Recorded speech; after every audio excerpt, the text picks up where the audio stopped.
La muerte de Walter Romero, el ex cantante de Banda 21, promovió una vez más el análisis, el debate de qué manera podemos actuar, cómo prevenir este tipo de casos, si es que es factible actuar ante los hechos de suicidio. Es evidente que cada caso tiene una particularidad, pero hay conceptos que deben ser analizados y para poder interpretarlos hemos sumado, como lo hacemos habitualmente, a la columnista, la licenciada Mariela Caraballo. Mariela, muchísimas gracias por venir. ¿Es posible prevenir? ¿Es posible actuar ante episodios de estas características? Sí, primero me parece pertinente definir lo que es el suicidio, ¿no? El suicidio, que es un acto voluntario de quitarse la vida, ¿no? Está el acto suicida y está el intento de suicidio, que hay una diferencia, ¿no? Esa diferencia también hace en cuanto a la proporción de hombres y mujeres que llevan a cabo el acto de suicidio.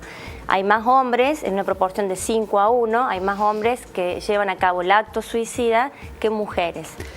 Y respecto al intento de suicidio es al revés, ¿no? Hay más mujeres que intentan el suicidio que los hombres. Mariela, vos recién afirmabas que es posible prevenir. Esto es afirmar que hay síntomas, hay señales que da el suicida de lo que va a hacer, que podemos advertirlas. Generalmente hay síntomas, a veces uno se da cuenta cuando ya pasó, ¿no? Decir, uy, sí, me di cuenta que dijo tal cosa, o se despidió.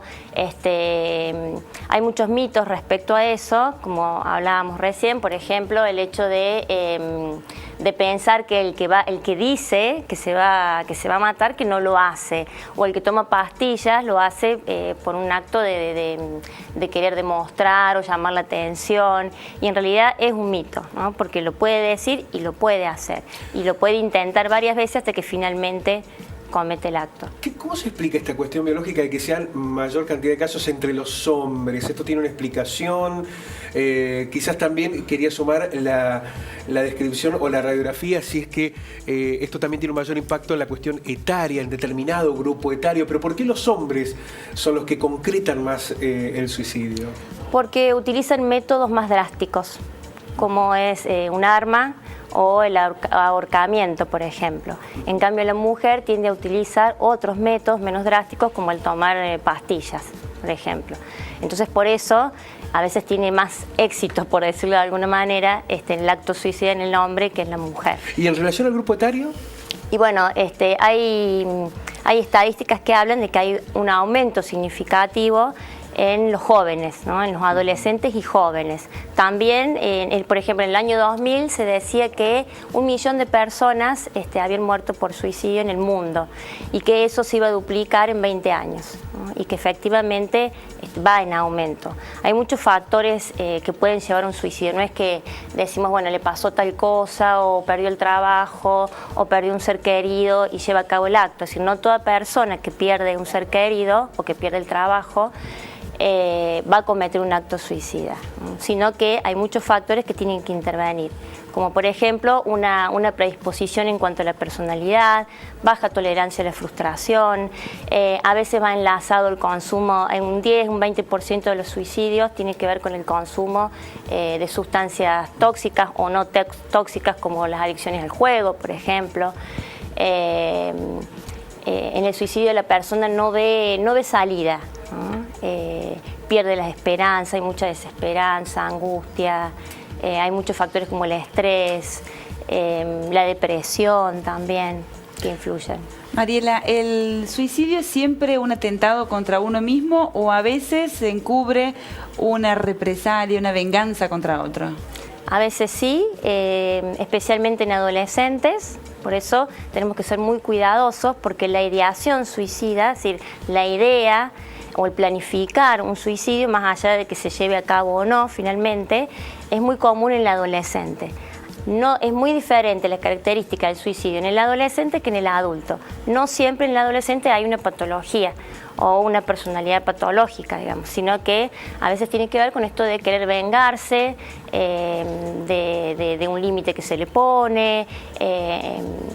De por sí el adolescente tiende a deprimirse, ¿no? Entonces hay que tener cuidado cuando uno ve este tipo de señales. ¿Existe realmente la figura en la psicología, como se habla desde lo judicial, de la incitación al suicidio? Lo pienso por el caso de Nisman, ¿no? Que se instaló públicamente esta idea de que lo incitaron a tomar tal determinación. ¿Existe desde la evaluación psicológica esa posibilidad? Yo vuelvo a esto de la predisposición. No todo el mundo que se encuentre en una situación traumática o presión o depresión social o lo que sea, va a tomar esa determinación, ¿no? O falta de aceptación social, familiar, que puede llevar a tomar esa determinación. Ahora sí hay cuestiones como, por ejemplo, que escuchamos siempre el bullying. Hay adolescentes que al sentirse perseguidos por otros han terminado tomando esta determinación. Hay adultos, hubo en épocas donde el país ha tenido grandes problemas económicos, hubo una gran cantidad de hombres que han llegado al suicidio porque pierden sus bienes, sus campos. Lo que pasó en Estados Unidos con la depresión del 30, por ejemplo. Claro. Sí, sí, y en otros países también ha pasado. Licenciada, lo importante, lo decimos siempre, ante la duda consultar inmediatamente a un especialista, sobre todo en estos casos que son tan drásticas la determinación y las consecuencias que pueden provocar. Sí, se ¿no? puede prevenir si uno puede leer esas señales buscando una ayuda. Hay casos donde se puede prevenir. Por supuesto que cuando hablamos de prevención tenemos que hablar ya desde el niño, ¿no? Cuando hablamos de prevención hablamos de crear ya en el niño ciertas actitudes, habilidades, que eso surge desde el seno familiar. Entonces la prevención tiene que apuntar a los padres también. Fortalecerlos en esa decisión. Muchísimas gracias, licenciada, Gracias como siempre muy clara. Muchísimas gracias.